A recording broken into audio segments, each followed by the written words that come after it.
আচ্ছা দেখো, ঢাকা বোর্ড 25 সালে যোগজীকরণ থেকে আসা একটা ম্যাথ, সেটা আমরা এখন সলভ করি। আচ্ছা দেখো কি বলছে, এখানে বলছে যে f of x equal to sine x. তারপর বলছে কোন নাম্বার ইন্টিগ্রেশন 1 থেকে এই cube dx divide by x into 2 + ln x নির্ণয় করো। খেয়াল করো এই জায়গায় যেটা বলছে তার অ্যান্সারটা আমি যে লিখে রাখছি প্রথম থেকেই। এইখানে যেটা আমরা করতে পারি, আমরা সেটা হচ্ছে তোমার দেখো নিচে আবার এক্স আছে আর এখানে লন এক্স আছে। আমরা জানি যে লন এক্স এর যদি আমরা জেড ধরতে পারি,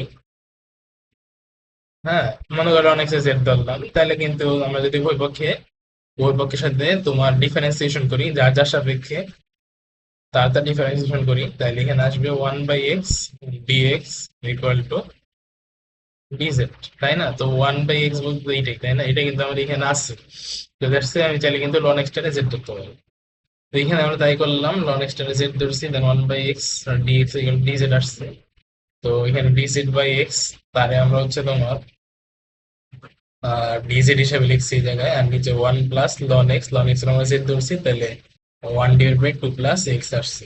এখন কথা হচ্ছে এখানে 1 আসছে, এখানে কিউ আসছে, এটা ছিল হচ্ছে এক্স এর জন্য, কিন্তু আমরা এক্স যে চলকটা ছিল তার জন্য হচ্ছে তোমার লিমিটটা দেওয়া ছিল 1 থেকে এই কিউ। দেখেন আমরা লিমিটটা চেঞ্জ করে ফেলাইছি, আমরা নিয়ে গেছি জেড এ।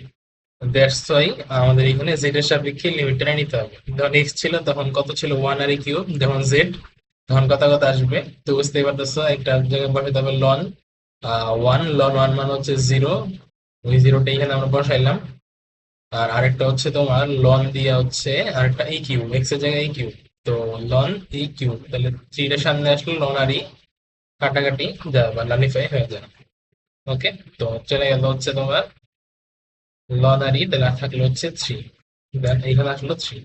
তাহলে কি দাঁড়াইলো, জেড এর জন্য 0 থেকে 3, 1/2 + z। তো আমরা জানি 1/x এ যদি আমরা এই করি, integration of 1/x dx equal to ln x plus, so ওই আকারে এটা আছে, ইন্টিগ্রেশন অফ 1/2 + z ডিজেড। তো কি আসবে, লন জেড প্লাস টু হচ্ছে তোমার ইন্টিগ্রেশনটা হবে, আর লিমিটটাও 0 থেকে 3। এরপর হচ্ছে তোমার আমি লিমিটটা বসাইলাম, এখানে 3 + 2 -0 + 2 আসলে হচ্ছে 5। Ln 5 minus ln 2 equal to ln 5/2। Ln যদি বিয়োগ আকারে থাকে ভাগ হয়ে যায়। ওকে, আশা করা যায় ম্যাথটা বুঝছো। তো আমরা খ নাম্বারে চলে যাই, এটা মোটামুটি ইজি ছিল। এরপর যদি আমরা যাই, এখানে আমাদের বলছে যে ইন্টিগ্রেশন অফ 0 থেকে π/2 F prime of x dx divide 2 + f(x) into 3 + f(x) এর মান দৃশ্যকল্প 1 ব্যবহার করে নির্ণয় করো। আচ্ছা কি বলছে, 0 থেকে π/2 F prime of x dz, তাই না? আমাদের কাছে আছে এফ অফ এক্স হচ্ছে তোমার সাইন এক্স, তাহলে এফ প্রাইম অফ এক্স কত হবে, এফ প্রাইম অফ এক্স মানে D x of F of x মানে D x of sine x equal to cos x. তো এই হচ্ছে তোমার cos x dx, আর নিচে 2 + sin x into 3 + sin x। এরপর আমরা যেটা করলাম সেটা হচ্ছে, আমরা দেখতেছি যে উপরে আছে cos x dx, আমি যদি আর নিচে আছে sin x আছে, তো আমি যদি কোনোভাবে sin x এর জেড ধরতে পারি, তাহলে কিন্তু আমার উপরে তোমার যদি যা যা সাপেক্ষে ডিফারেন্সিয়েশন করি, তাহলে আসবে হচ্ছে তোমার cos x dx equal to dz। তো এই জিনিসটা আমাদের এখানে আয়সা করতেছে dz আকারে। তো এই জিনিসটা আমরা এখানে বসাইলাম, dz বসাইলাম। ওকে, আর নিচে আছে হচ্ছে তোমার 2 + sin x এর জায়গায় জেড ইন্টু 3 + sin x এর জায়গায় জেড, অর্থাৎ 2 + z ইন্টু 3 + z। আচ্ছা, এরপর আমরা যেটা করব সেটা হচ্ছে, যেহেতু আমরা জেড ধরে ফেলেছি এক্স, এখন তো আর এক্স এর হচ্ছে তোমার এক্স এর ফাংশন আকারে নাই, তাই না? এখন আমরা জেড আকারে ধরছি। তো আগে ছিল হচ্ছে এক্স এর লিমিট, এখন আসবে জেড এর লিমিট। তো কি করলাম, আমরা যখন এক্স ছিল তখন ছিল 0 আর π/2, যখন জেড তখন কি হবে, কত হবে, সাইন 0, sin 0 ইকুয়াল টু 0। আরেকটা হচ্ছে সাইন π/2, সাইন π/2 হচ্ছে 1। তো এইটাই 0 থেকে 1, আর dz divide 2 + z into 3 + z। তাহলে 0 থেকে 1 উপরে ডিজেড, আর নিচে যদি আমরা এই দুটো গুণ করে দিতে পারি। ওকে, আমরা কি করলাম, এই দুইটা গুণ করে দিলাম। গুণ করে দিলে এখানে আসে হচ্ছে তোমার এই যে এখানে আমরা গুণটা করছি, তাহলে আসে হচ্ছে z² + 5z + 6। নিচে আমরা এটা বসাইলাম। এখন কথা হচ্ছে, যখনই তুমি দেখবা যে যখন ইন্টিগ্রেশন আকার এরকম ভাবে থাকবে, উপরে ডিজেড, নিচে হচ্ছে তোমার x² + bx প্লাস, যেটা নিচে তোমার দ্বিঘাত আছে, উপরে 1 আছে, এরকম যদি থাকে তাহলে আমরা সবসময় চেষ্টা করব যে তোমার দুইটা রাশির বর্গের যোগফল আকারে প্রকাশ করা অথবা বিয়োগফল আকারে প্রকাশ করা। ওকে, আর এরপরে যে সূত্রগুলো আছে, ইন্টিগ্রেশনের সূত্রগুলো আছে, ওগুলো অ্যাপ্লাই করার চেষ্টা করবো, যেটা তোমরা করছো। তাহলে কি আসবে? Dz divide by z square plus 5z plus 6, integration of 0 থেকে 1। ওকে, এরপরে যদি আমরা যাই, কি করলাম আমরা, যেটা তোমার বর্গের আকারে প্রকাশ করার চেষ্টা করলাম, বলে জেড স্কোয়ার প্লাস 2 × z × 5/2, তাই না? তো এখানে 2 কাটা গেলে 5z থাকে, আর যেহেতু 5/2 আমরা এখানে নিয়ে আসলাম, যে 5/2 আবার এখানে লিখলাম 5/2 স্কোয়ার, কিন্তু 5/2 তো ছিল না, আবার এটা বিয়োগ করে দিলাম। আর এখানে 6 ছিল, 6টা রাখলাম প্লাস 6। ওকে, কেন করলাম? যদি দুইটা বর্গের যোগফল আকারে প্রকাশ করতে পারি। তো বুঝতে পারতেছো, a square plus 2ab plus b square আছে, তাহলে a plus b whole square minus এই দুটো যদি আমরা হিসাব করি, তাহলে আসে হচ্ছে -1/4। ওকে, তাহলে ইন্টিগ্রেশন অফ 0 থেকে 1 dz divide by z plus 5/2 whole square minus এখানে হাফ হোল স্কোয়ার লিখতে পারি। তাহলে কি আসলো? ওই আগের মতো, মনে করো এটা এক্স ধরলাম, x square minus a square, মানে এই ফর্মে আছে dx divide by x square minus a square.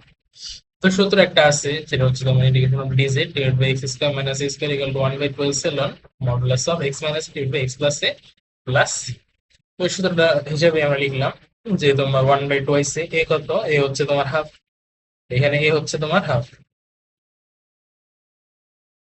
ওকে, তো 1/2 আইস এই, মানে 2 into half loan modulus of x minus x কত? এখানে এক্স হচ্ছে তোমার পুরোটা আর কি, জেড প্লাস 5/2 বলতে পারো।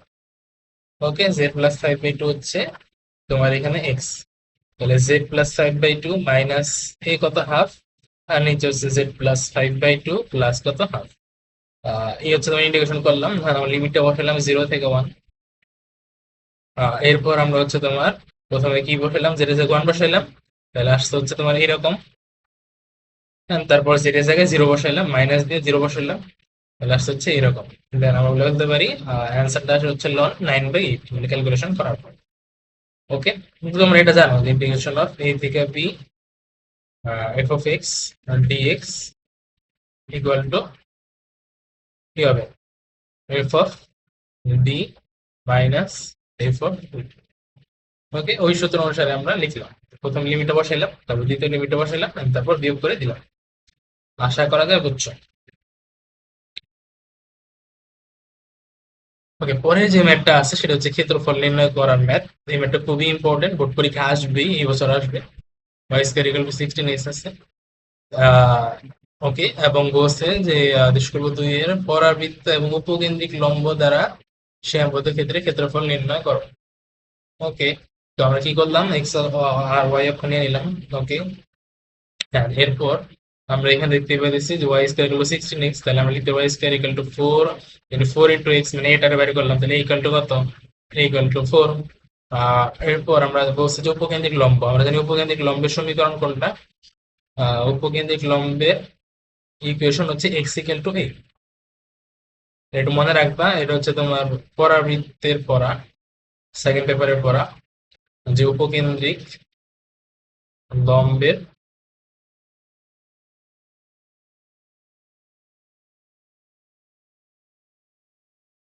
সমীকরণ হচ্ছে x ইকুয়াল টু a, মানে x ইকুয়াল টু 4। তাহলে কি দাঁড়াইলো আমাদের? x ইকুয়াল টু 4, এইটা হচ্ছে তোমার x ইকুয়াল টু 4। এই আমরা এইটা আঁকলাম, and আমরা হচ্ছে তোমার আরেকটা কি দেওয়া আছে তোমার y স্কয়ার ইকুয়াল 16x, তো x এর উপর এক ঘাত, তার মানে x এর দিকে তোমার পরাবৃত্তটা হা করবে, তো তাই করবে, x এর দিকে আমরা হা করলাম। and তারপরে আমরা কি করলাম, আমরা হচ্ছে চিত্রটা আঁকলাম, এই হচ্ছে চিত্র, এই হচ্ছে তোমার চিত্র। তো বুঝতেই পারতেছো আমাদের এখন এদের দ্বারা আবদ্ধ ক্ষেত্রটা নির্ণয় করতে হবে, এদের দ্বারা আবদ্ধ ক্ষেত্রটা হবে এইটা, তাই না? আবার এনে দেখতে পাইতেছো যে উপরে যা আছে নিচেও তাই আছে, তাই না? যদি আমরা শুধুমাত্র এতটুকু অংশ নিয়ে চিন্তা করি, মনে করো আমরা শুধুমাত্র এতটুকু অংশ নিয়ে চিন্তা করবো, এই যে এতটুকু। ওকে, এতটুকু কি করছে আমরা সেটা দেখবো, নিচেরটা আমাদের দরকার নাই। নিচেরটা যেহেতু তোমার প্রতিসম, জাস্ট 2 দিয়ে গুণ করে দিও তাহলে হবে, তাই করলাম। 2 দিয়ে 2 ইন্টু ইন্টিগ্রেশন অফ 0 থেকে 4, বুঝতে পারছো 0 থেকে 4 পর্যন্ত আছে, এটা বিস্তৃত আছে 0 থেকে 4 পর্যন্ত, লিমিট হিসেবে 0 থেকে 4। তারপর হচ্ছে 4 রুট এক্স ডিএক্স, তাহলে এখানে খেয়াল করো, যে আমরা ফাংশন হিসেবে কারে নিব, লেখা আছে Y square equal to 16x, তাহলে y equal to plus minus 4 root x, তাই না? উপরের পার্টটা হচ্ছে 4 রুট এক্স, নিচের পার্টটা হচ্ছে মাইনাস 4 রুট এক্স। আশা করা যায় বুঝছো। তো আমরা শুধুমাত্র উপরের পার্টটা নিয়ে যেহেতু কাজ করেছি, তাহলে equal to 4 root x dx লিখলাম। তাহলে ওয়াই এর সাপেক্ষে করতে পারবা, বাট আমি এক্স এর সাপেক্ষে করলাম। ওয়াই এর সাপেক্ষে করলে আবার তোমার গুলা বের করতে হবে, উপকেন্দ্রিক লম্বের যে ছেদবিন্দু গুলা আছে, হ্যাঁ, সেটা একটু বাইর করতে হবে। এই ক্ষেত্রে ওটা বাইর করতে হইতেছে না এক্স এর সাপেক্ষে যদি করো। তো 2 ইন্টু 4টা বাইরে নিয়ে আসলাম, ইন্টিগ্রেশন অফ 0 থেকে 4 রুট এক্স ডিএক্স, এরপর ক্যালকুলেশন করলাম, আসছে হচ্ছে 128/3 বর্গ একক। ওকে, এইটাই হচ্ছে তোমার ম্যাথটা ছিল। আশা করা যায় তোমরা বুঝছো। ওকে, তাহলে আজকে এই পর্যন্তই থাক। তোমার সমস্যা হলে জানাও। আসসালামু আলাইকুম।